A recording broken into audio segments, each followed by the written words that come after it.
առիթ է բաց չի թողնում կոռուպցիոն բացահայտումներ անելու համար։ Ասում է, հետևողական եմ ես լինելու ANIF-ի մասով, QR նոր ակցիզների հետ կապված գործի մասով։ Ինչ ասեմ, ցմփ հարկելի գործընկերներ, մենք փրկված ենք։ Կոռուպցիայի դեմ պայքարը այլևս հուսալի ձեռքերում է, կարող ենք հանգիստ քնել, բայց հարգարժան տիկին Գրիգորյան, ձեր խոսքերը արժանահավատ չեն, գուցե նրանք փոքր-ինչ արժանահավատ լինեին, եթե գեթ մեկ անգամ դուք պտտվեիք եւ այս հատվածի վերջին շարքում նստող մեր հարգարժան գործընկերոջը, նույն ինքը սիրելի առաջնորդի որդուն ասեիք. փոքրիկ իշխան, սովորեցրու ինձ 22 տարեկանում 1 միլիարդ 74 միլիոն դրամ արժողությամբ ապահովագրական խոշոր բիզնեսի վերահսկող բաժնեմասի ձեռքբերող դառնալու արվեստը։ Մենք ձեզ գուցե ավելի շատ նաև սկսեինք հավատալ, եթե մեկ անգամ այս ամբիոնից սիրելի առաջնորդին հղեիք հետևյալ հարցը. այդ ինչ 22 անշարժ գույք, երկու գույքի գնման իրավունք, ավելի քան 3 միլիոն դոլար, 985 միլիոն դրամ արժեքով ձեռք բերված պարտատոմսեր, ավելի քան 1.4 միլիոն դոլարի չափով ավանդ, 15 իրավաբանական անձում մասնակցություն, այդ թվում այն ապահովագրական ընկերությունը Nairi Insurance-ը, որտեղ փոքրիկ իշխանը ձեռք էր բերել ժամանակին վերահսկող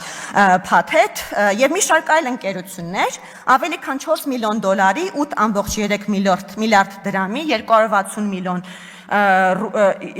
միլիոն ռուբլու եւ շուրջ 590 հազար եվրոյի չափով փոխառությունների պահանջի իրավունք, երկու տրանսպորտային միջոց, ավելի քան 3.8 միլիարդ դրամին համարժեք գումարով գույքերի ձեռքբերման արժեքներ եւ ավելի քան 20 միլիարդ դրամ է փորձում գլխավոր դատախազությունը բռնագանձել ձեզնից եւ ձեր ընտանիքից։ Այ եթե մեկ անգամ դուք այդ հարցը ուղեիք սիրելի առաջնորդին, մենք գուցե եւ հավատայինք, որ ձեզ իսկապես հուզում է կոռուպցիայի դեմ պայքարը։ Երեք պարոն Մինասյանը հարգարժան այս ամբիոնից բողոքում էր, որ շրջանառության մեջ է դրվել 4 միլիարդ դոլարի ապօրինի հարստացման սիրելի առաջնորդի վերաբերյալ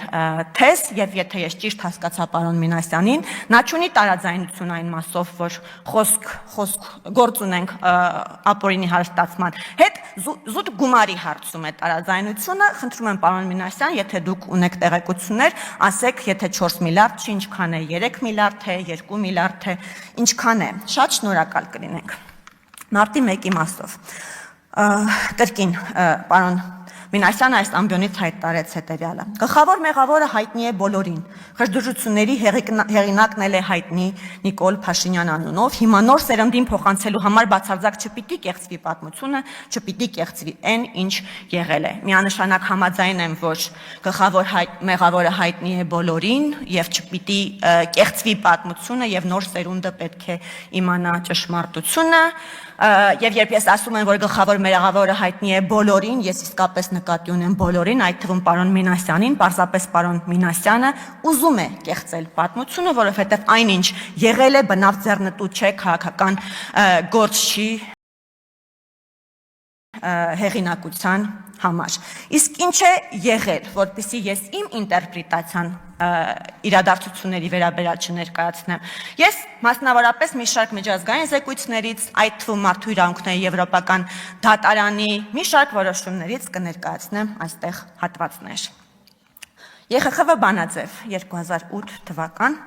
Վեհաժողովը դատապարտում է բազմաթիվ անձանց, այդ թվում ընդդիմության ավելի քան 100 համախոհների եւ խորհրդարանի 3 անդամների ձերբակալումը եւ շարունակվող կալանավորումն այնպիսի մեղադրանքների հիման վրա, որոնց մի մասն առերևույթ արհեստական է եւ պայմանավորված քաղաքական շարժառիթներով։ Սա նշանակում է իշխանությունների կողմից ընդդիմության փաստացի դաժան հետապնդում։ ԱՄՆ պետդեպի զեկույց 2008 թվականի մարդու իրավունքների վիճակի մասին։ Պետդեպի զեկույցը մասնավորապես նշում է. Փետրվարի 19-ին երկրում տեղի ունեցան նախագահական ընտրությունները, որոնք աչքի ընկան զգալի խախտումներով։ Խնդիրները ներառում էին կառավարության տեխնացուի նկատմամբ բարենպաստ վերաբերմունք, քվեաթերթիկների լցոնման, ձայների գնման, բազմակի քվեարկության դեպքերը, ընտրողներին ահաբեկելը, ընտրական հանձնաժողովի անդամների եւ կուսակցությունների վստահված անձանց նկատմամբ բռնությունները եւ հանրային ռեսուրսների չարաշահումը ընտրական նպատակներով։ Մարտի 1-2-ի իրադարձությունները ուշ երկուսին իշխանությունները ուշ կիրառեցին ցրելու ընտրությունների անցկացման եւ արդյունքների դեմ բողոքող ցուցարարների մեծ բազմությունը։ Ցուցարարների եւ անվտանգության ուժերի միջև բախումների հետևանքով 10 մարդ զոհվեց։ Բռնություններից հետո իշխանությունները 20 օրյա արտակարգ դրություն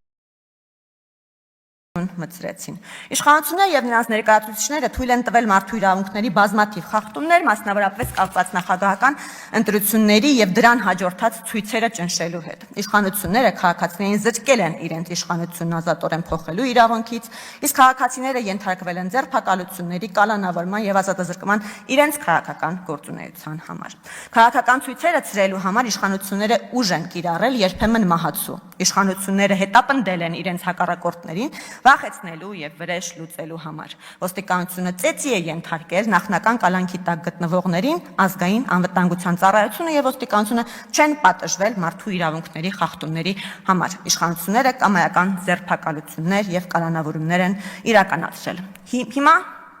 անցնենք միեդ վճիռներին։ Միեդը ունի բավականին արդեն շոշափելի եւ կարեւոր նախադեպային որոշումների ցանկ, մասնավորապես Մուշեղ Սաղաթելյան ընդդեմ Հայաստանի գործով, Մյասնիկ Մալխասյան ընդդեմ Հայաստանի գործով, Գագիկ Ջանգիրյան ընդդեմ Հայաստանի գործով, Նիկոլ Փաշինյան ընդդեմ Հայաստանի գործով եւ այլն։ Մասնավորապես այդ վճիռներում դատարանը արձանագրում է հետեւյալը։ Դատարանը գտել է, որ Ազատության հրապարակում անցկացված ցույցերը եղել են խաղաղ հավաքներ առանց բռնության կամ բռնարարքների որևէ հրահրման։ Դատարանը եզրակացրել է, որ արկա չեն համոզիչ ապացույցներ այն մասին, որ Ազատության հրապարակում տեղի է ունեցել զենքի կուտակում, զանգվածային անկարգություններ հրահրելու նպատակով։